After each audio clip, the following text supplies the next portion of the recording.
Welcome to the Rainmaker podcast. Today's topic is Kylie Jenner, why entertainers make more than educators. Welcome to the Rainmaker podcast, where we help business-minded real estate agents stop chasing leads and help them start attracting business. We don't claim to make winners here. We do claim that we help winners win bigger and faster. Building your business is building your database, one that works harder for you than you do for it. So if you want to get off the transaction treadmill, keep on listening. If you want the shortcut to dominating your market, then go to www.marketmakersystems.com/demo. Hey everybody, it is Jake Howell. Great to spend time with you again. It's just going to be me and Mr. Mike Odo today. Michael Reese is downstairs adding value to a room full of real estate agents, so he is going to be off the show today. But I am super excited about getting into a topic that is very fun to talk about because I don't get to talk about Kylie Jenner very often, but you shared the most fascinating story with me right before the show started today. So, Odo, you had a picture of Kylie Jenner forwarded to you, which is kind of weird sometimes, but when it comes from your sister and it's her on the cover of Forbes magazine, it's a little bit different, right? Yeah. Shout out to Hannah. You know, she's not in real estate, but I'm gonna make her listen to this episode because she sent me this article from Forbes, and her hashtag was goals and girl boss, and it was Kylie Jenner. And I really don't pay much attention to Kylie Jenner. She's kind of like the unknown, to me, Kardashian. I didn't really pay much attention other than her Pepsi commercial. I think that was her. Anyway, not a super huge fan, right? Like I don't pay attention to the Kardashians, but this is just unbelievable. So the subheadline of the article, which again she's on the cover of Forbes, is 900 million cosmetic queen Kylie Jenner.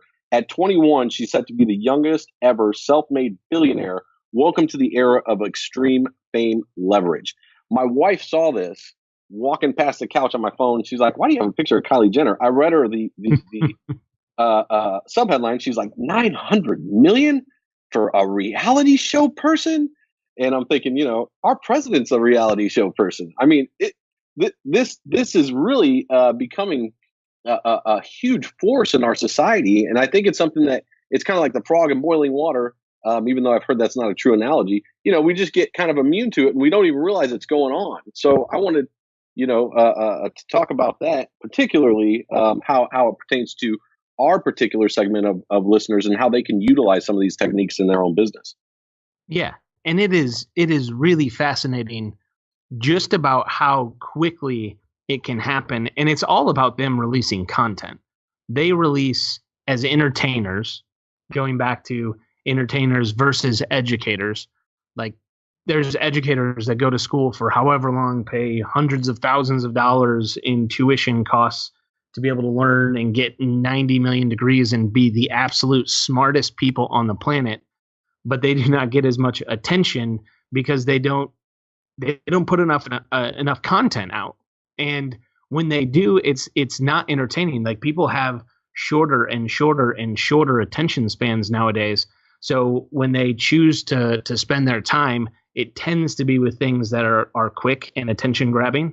And celebrities do an amazing job of that. But how they become celebrities nowadays is truly fascinating. I was sitting about to get my haircut the other day and SportsCenter was on, and I was thinking about, just in my brain, it was crazy to think about it, but looking at the stage on which SportsCenter is on, I remember as a kid thinking that the stage at the time was super high tech, and I had these thoughts of like what sportscaster on ESPN, like an anchor on SportsCenter, like they were like the biggest celebrity for me. They were just as famous as the people that they were talking about. And those were people that just went to broadcast journalism school, got a good job afterwards, worked their way up, and were now broadcasting the news. And in this way, it was sports, and they were just putting out an insane amount of content. But more importantly, I felt like I was just hanging out with them for hours a week. Like I felt like they were part of my crew, which is crazy. But it's just because I was spending time with them, feeling like, Michael was talking about this when we were talking about it beforehand. But when we were talking about it, it's just, you feel like you're hanging out with somebody, and celebrities are doing such a good job with that. And you're talking about reality TV. Why does reality TV work? It feels like they're in your house with you, and you're just spending good quality time with these people. Yeah. And that specific concept, I want to kind of break down a little bit. As we have grown as a society, right? We become more disconnected. If you think back to like almost early tribal days, right? Everybody knew the chief, everybody knew the medicine man, right? And so we had these people to kind of rise. It was a level of familiarity. I knew him, and I knew that you knew him, Jake, right? So we knew him together. And that same concept is the reason why, in society, we like to build people to be larger than life, so that we have I'm trying to think of the right adjective, but it's person, like an idol. Right. But not just that. It's like the word is driving me nuts, but a specific figure that we all know that we know, right? And so, like Al Roker, right? Why do they build these newscasters up to be that level of celebrity? Why do the attorneys in town have these giant billboards? Everybody in my town, I could ask them, name me a personal injury attorney, and they would probably all say the same one. It's because it's a need that we have as a society, and that's really the secret. And it works the same in the real estate industry. And, we wanted to talk about how you can kind of copy some of these things and become that known entity that everybody feels like they know. I know I had a friend broke down outside of my lake house last weekend. And he said the property management, POA patrol came up to him and said, well, who do you know in this neighborhood? And he said, well, I know Mike Otto. And he said, and he's telling me the story, so it's going to be hard for me to regurgitate it in the specific person. But he said that the property owner association patrol said, oh, you know Mike Otto? And I haven't had any, branding up there for years. And he said, nobody ever says that about me. Oh, this guy, and I thought, well, it's interesting how powerful it is and how long it lasts. And it's truly fascinating, and how quick it can happen if you're everywhere, right? Like, people know you around the lake because you were everywhere. You had signs in people's yard all over the place. You ran billboards. You had a building, right? Like, if they had to go to the grocery store, they probably passed your name or your face a couple times every day. And that's just impressions. And impressions, I was listening to Frank Kern. He had a video yesterday. He was talking about how he doesn't know how long it's going to last, this age that we're in right now, where it's so easy to get in front of people. He was talking about how TV ads, 20 years ago, the last time we ran a TV ad was like 20 spots for $5,000 in wherever, Georgia at the time. So when we were excited about, hold on, we're gonna edit this part out for a second. You good? Just look at one of these. I need one of these to USB. Look in the drawer in the lab. So the computer screen right to the right, those two drawers have a bunch of cords in them.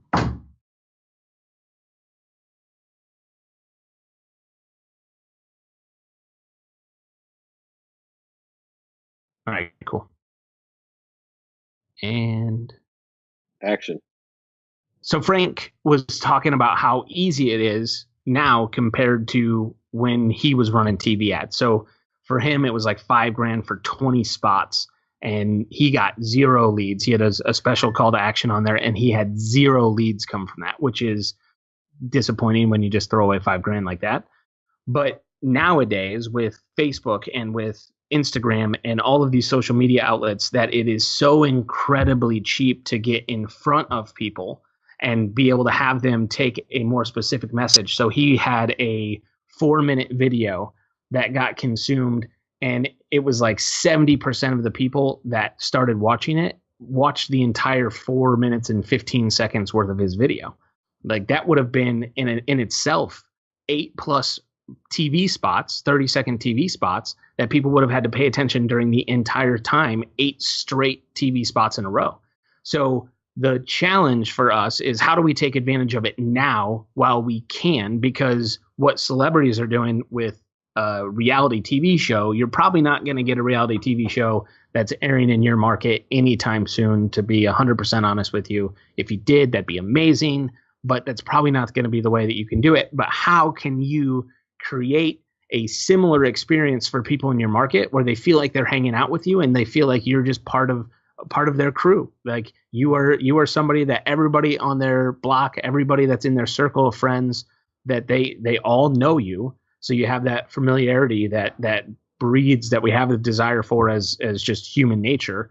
So how do we take advantage of what's in front of us right now? Because we don't know how long it's going to last. We don't know how long it's going to be this cheap to be able to invest in Facebook ads and Instagram ads and all of these social media channels and video going over the internet any way possible.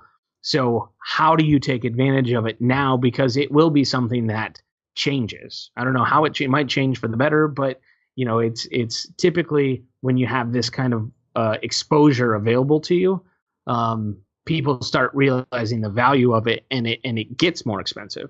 So there is a kind of time ticking down of like, if we're going to take advantage of it, and if you really want to have a presence in your community that has people in your community reaching out to you when they're ready to sell or buy a house, the same way you had it in Lake of the Ozarks, and the same way Michael had it here in the Dallas area.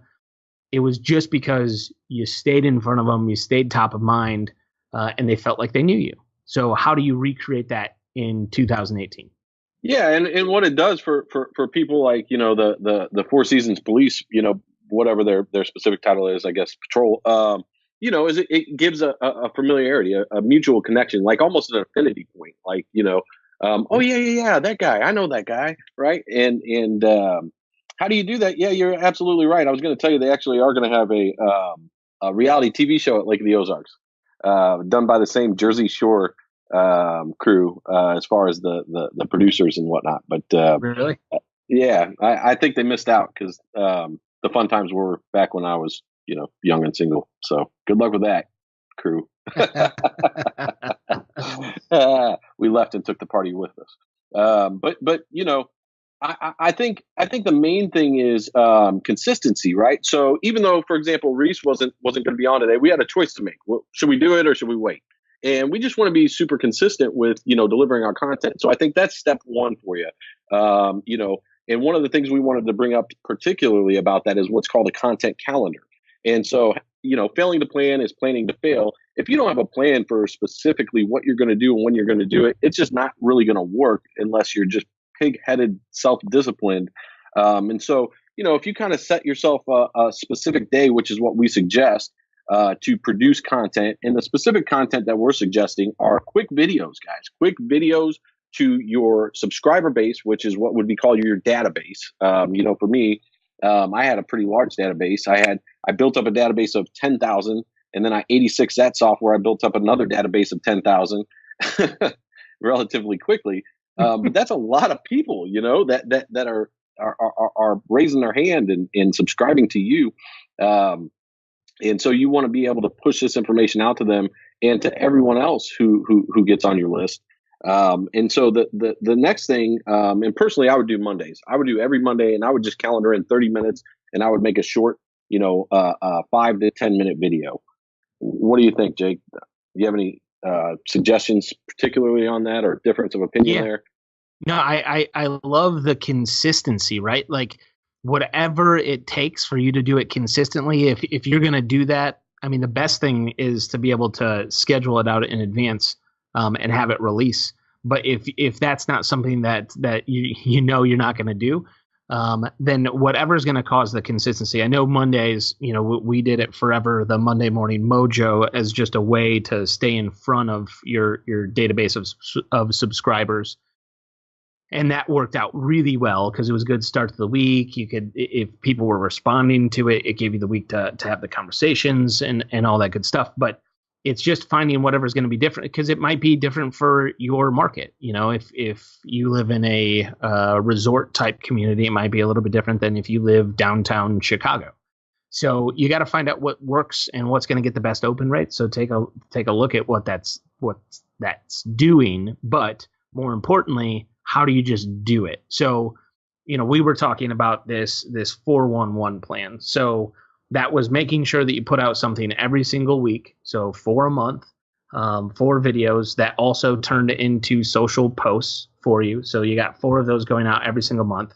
One of those would include a market update, which I've noticed, I don't know, we've been talking about it a lot lately. And then in the last week, I've noticed an insane amount of real estate agents that I'm friends with on Facebook posting videos as like the mid-year market update. Like I was looking at one just a little bit ago, and they posted it less than 10 hours ago, and they had 247 views, like 33 comments, and like 6 or 7 shares already. And they just posted that on Facebook. They weren't even, it was like a live video that they did.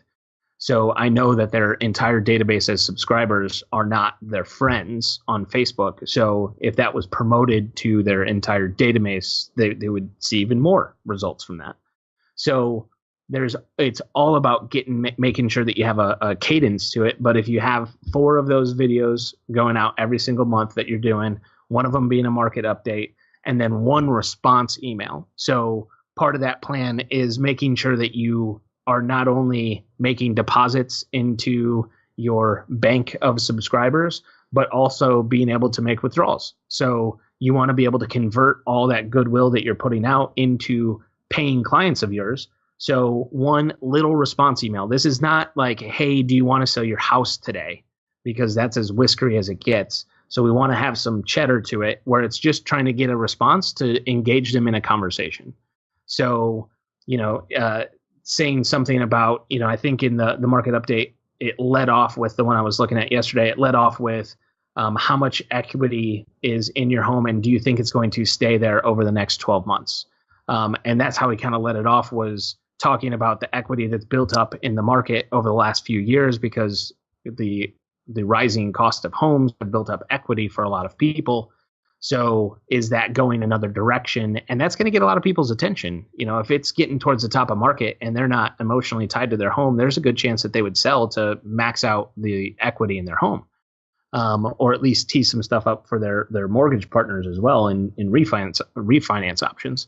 So there's a lot of things that can come out of that. It's just a matter of doing it. And so we came up with that 411 system, which is going to be a good way to just make sure that you do it. It's very secondary behind what you were just talking about, even with us in this podcast of, should we do it, should we not? It's just about consistently making sure that it gets done. Yeah, and back to what you were saying earlier about, the time frame and the opportunity possibly going away. Personally, being first to market is very important. People used to call copy machines Xerox machines because they were the first one to create it, right?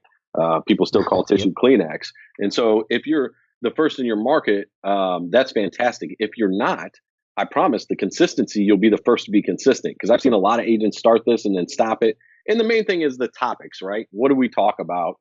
I don't want to be lame, right? And so that's what Jake is saying. With the 411 plan, we created a year's worth of topics for you. And one of the things we're doing in the platform particularly is creating a content calendar, putting those topics in there so that every Monday you get an alert that reminds you to record the video on this particular topic. And again, short and sweet, raw, just getting up to the camera and talking. Doesn't have to have, high production. In fact, a lot of times when you're just open and real, you connect a lot more than, trying to be super slick and shiny. And so, what we suggest from there is, and I don't want to talk a whole bunch about the platform, but transcribing the video, posting it on the blog, doing a bit of keyword research so that the keywords are on the topic itself, which will then give you search engine optimization, which means when people are searching for these particular topics in your marketplace, you'll begin to grow in rankings on search engines.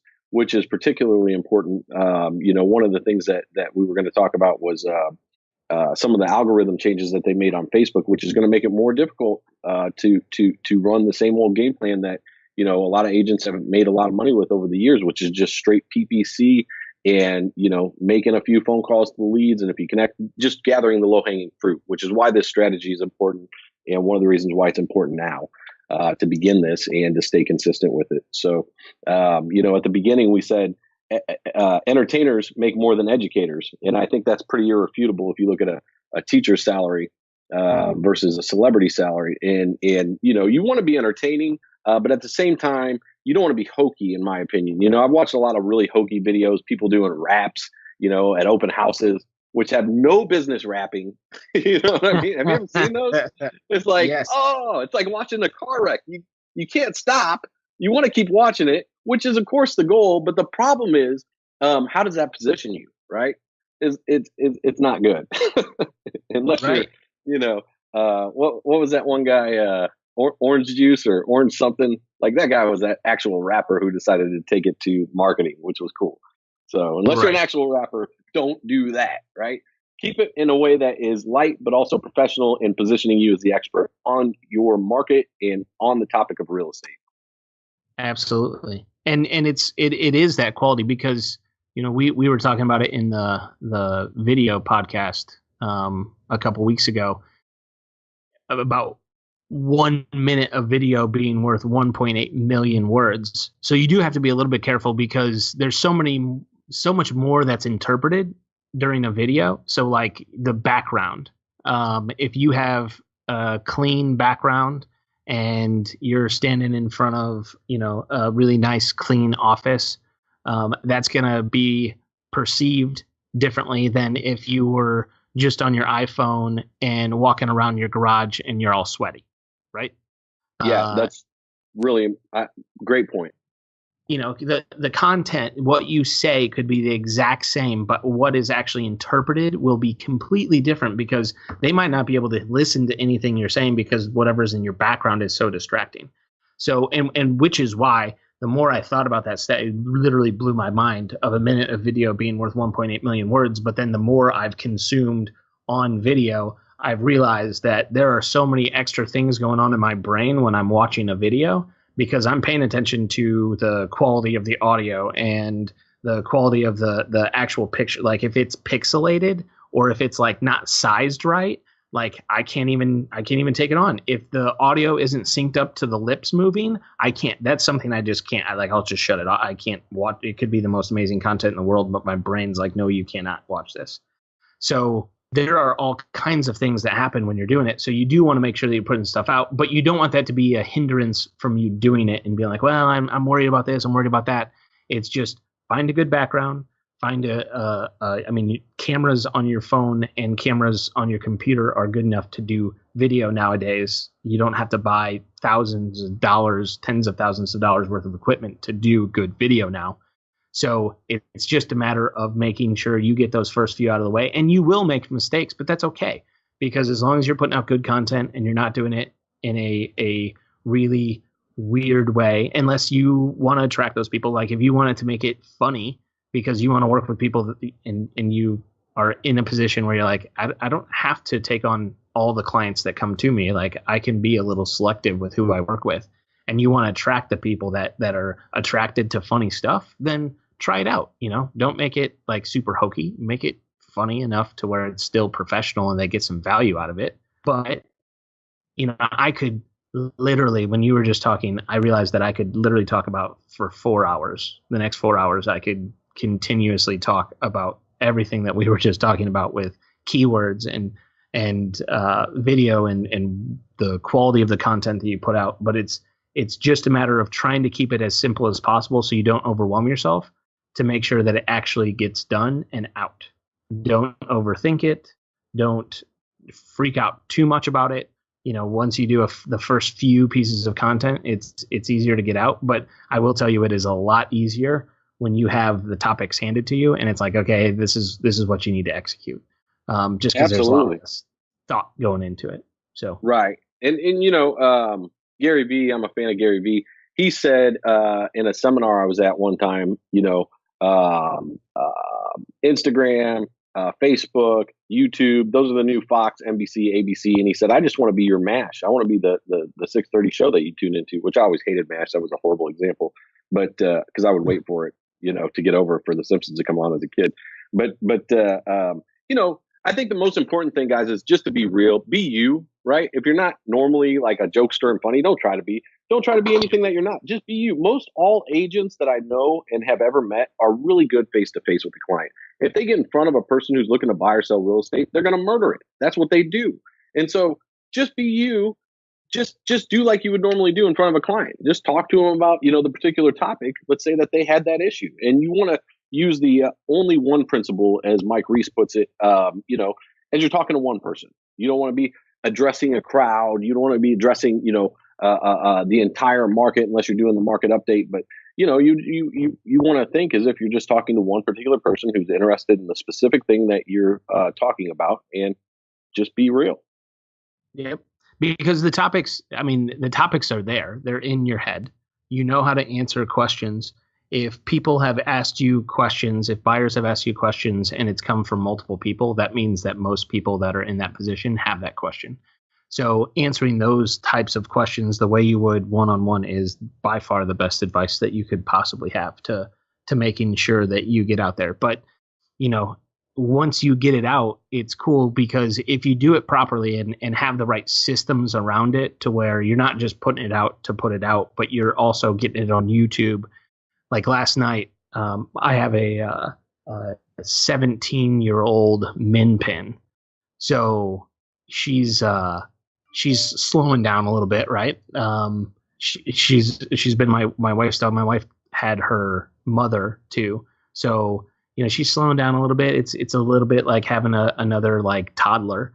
And I was just looking it up to see, what's the longest lived min pin in history. And first thing, I think it's got to be yours. Right? 17 years is no joke.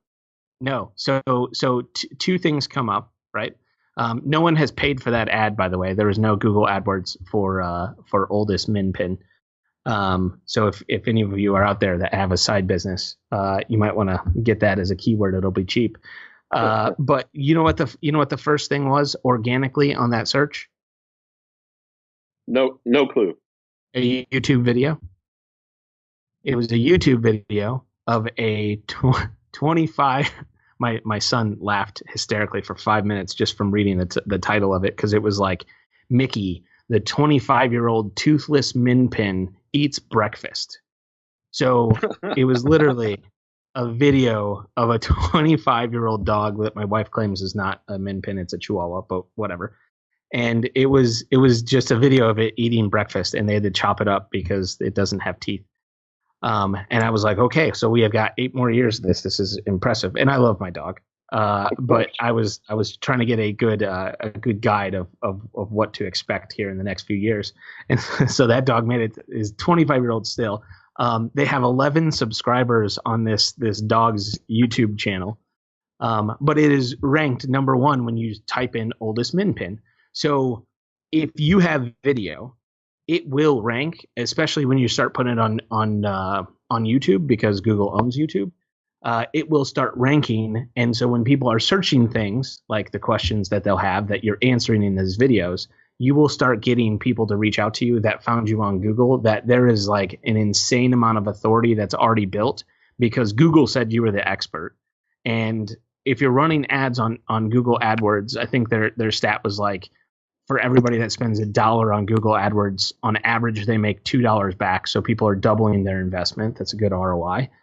And for people on Google, they click 15% of the time on ads and 85% of the time on organic rankings. So anything past the ads is organic, and 85% of the clicks happen there. So there is massive opportunities when you start Googling things that are questions that real estate consumers that are interested in real estate, either selling or buying, what they will be Googling to ask questions. There's ways for you to get your video to be the top thing. And then you start getting free traffic, which is the best kind of traffic. And they already have a higher organic search. I was also looking at it, and it was like 14% increase from outbound efforts versus inbound organic efforts in terms of conversion. So those people just tend to become clients a lot faster and a lot easier when they've found you organically, because they already think of you as an expert before you even have a conversation. I've never heard that before. Can you say that stat again? Yes, so it was 14% increase in conversion from outbound efforts versus inbound organic effort, right? So if someone came in off of an inbound organic search and clicked and then got into your database, there's a 14% increase in their conversion rate. That's crazy. That's unbelievably crazy. Yeah, that was when I was looking through putting that course together. When we were talking about the value of owning space on Google rather than having to rent it all the time. We're in real estate. We should know the value of owning versus renting. The same thing on Google. So if you're spending money on Google AdWords, find a way to start ranking for different things. And the easiest way is to do it with video. It's also like, I had a lot of research in my head, but it was like 54% more likely. Pages are 54% more likely to rank on the first page of Google if you have a video on that page. That's crazy. Well, the other thing too is, you really can't overeducate your market. And I was talking about this yesterday. As an agent, we just take for granted so many things that we know that the general public doesn't. And we just assume that they know, So, for example, what happens if you're representing a buyer in a multiple offer situation, right? What are some of the steps that they can do to, make sure that their offer is the most likely to succeed? As a seller, what does the seller do when they get multiple offers? How do they make sure that they, navigate that particular scenario in a way that they net the most amount of money and get the most viable buyer? I mean, these are just scenarios that most agents have had and never talk about until they get into them. But when you talk about them with a high degree of intelligence, because not only have you been trained on that, but you've experienced it, right? And so those are just some examples of the topics. And the thing that I think is important is, when you put those things out there and you do it, as Jake said, with a video, when somebody searches in your market, Google tends to try to pick local geo-targeted search results. So even if it's a broader topic, they're still going to try to find something that's local as it pertains to the area. If you ever scroll down to the bottom of your phone on Google when you're searching, it'll say searching in whatever city, it thinks you're in, which is very interesting. What would you suggest would be a good keyword tool for them to play around with, Jake? Is there a resource out there, something that's free or something that they can, kind of play around to get an understanding of that? Yeah, the best place free wise that I've seen, there's some that do free trials, but like Google has their own one called Keyword Planner. So if you go to Google and just type in Keyword Planner, as long as you have a Google account, you'll be able to get in there. They'll try and get you to start running some AdWords, but you can get to the planner without having to pay for an ad. And if you just type in, the best part is they give you an idea of how hard it is to rank for those things. And then they also tell you, other suggestions based off of whatever you typed in. So if you're talking about, multiple offer situations in Prosper, Texas, when you type that in, they're going to give you other things that people have searched for that are similar to that. And you might have things that have a lot more searches that might get, 10 to 50 searches a month. But if you get 10 to 50 searches a month on that, nobody's paying for that in Google AdWords. So that's going to be an easy one because that's going to be a little bit more limited reach on what you're doing. So the ones that get more action, more views are obviously a good place to start. But you don't want to start with something that everybody else dominates or spends a lot of money to be on top there. So it'll tell you, if the difficulty is low, medium, or high. If it's high, don't even mess with it. Don't even try to rank for those keywords. It's just not worth it. If they're mid, maybe if the opportunity is there. But I would definitely go after the low difficulties first because you can start ranking within a few months. If you do a good enough job with the content, optimize it, and then make sure that you, get some traffic there with your database or whatever it may be. Google will start looking at it and be like, oh, hey, people like this. It must be useful. So I'm going to start giving them some love when people search for it. So That does not happen overnight, but you got to be able to do the research into it first to make sure that you are going after ones that you even have a shot with. Realtor in Prosper, Texas is probably going to be a little bit more difficult because Realtor.com is going to have a very big presence there for any market. And then they'll have people that are paying out the wazoo to rank first there. And I think the reason why we love this strategy and implemented it ourselves was because you just get so much leverage, right? So you're creating one piece of content, which is a video, that then becomes a transcribed blog in print, that then becomes an asset that will rank in search engine optimization, that also becomes a way to distribute content across social media, on top of which helps you also convert your current new leads, in addition to staying top of mind with your database of old leads, so to speak, or subscribers. It's just such a high leveraged activity. And the coolest thing is it literally, takes less than 30 minutes a week to do. And I think, like I said, the reason why I've seen most agents kind of fizzle out and become disheartened is because they can't see the results. I was talking to Mike Reese this morning, and he gave me an analogy, which is funny because I'm actually on antibiotics from slicing my foot open at the lake over the weekend, just in case so I don't get tetanus. He said, well, when you're sick, you take a antibiotic. He said, you don't feel better right away. You don't go back to the doctor and say, hey, this isn't working. You have to keep it up, and then it's gonna kick in, right? And it's the same with this strategy. You can't just do it once and say, oh, I don't see anything. And one of the cool things that we built in also is consumption metrics, and the ability to drill that down per client, and also assign them a lead score based on the amount of consumption that they're doing of all of your content, and assign that lead score and let it get smarter as you continue to build that data and that asset in your market. 1,000%.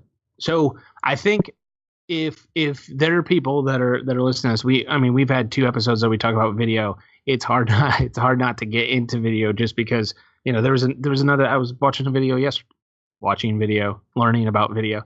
But I was watching a video yesterday, and it was talking about a stat that came out this year that was talking about by 2019, the end of next year, so months away when this starts, 80% of the traffic online that's consuming content will be consuming video.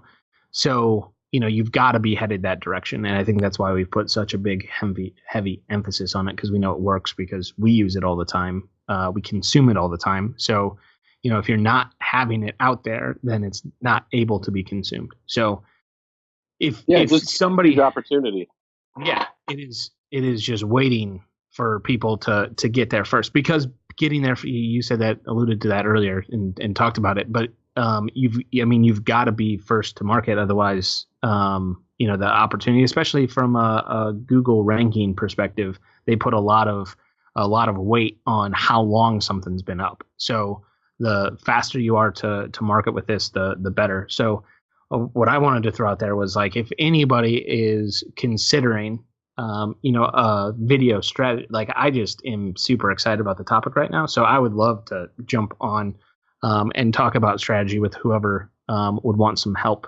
laying it out to make sure that they're executing it correctly. So you can always email me at jake@marketmakerleads.com.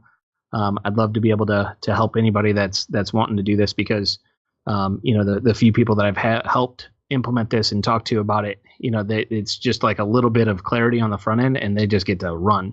So would love to do that for some people. And then also for any of you that are listening that would want that outline that we laid out for that 411 plan, yes, we'd love to give it to you. So if you went to marketmakerleads.com/411, the actual numbers, don't type that out, but www.marketmakerleads.com/411, you can download it there. And it'll give you a whole year's worth of topics. So, take that and just start doing it. Absolutely. Well, we hope we added value today to you guys. It's always a pleasure. As we always say, our goal here at Market Maker is to create a business that works harder for you than you do for it.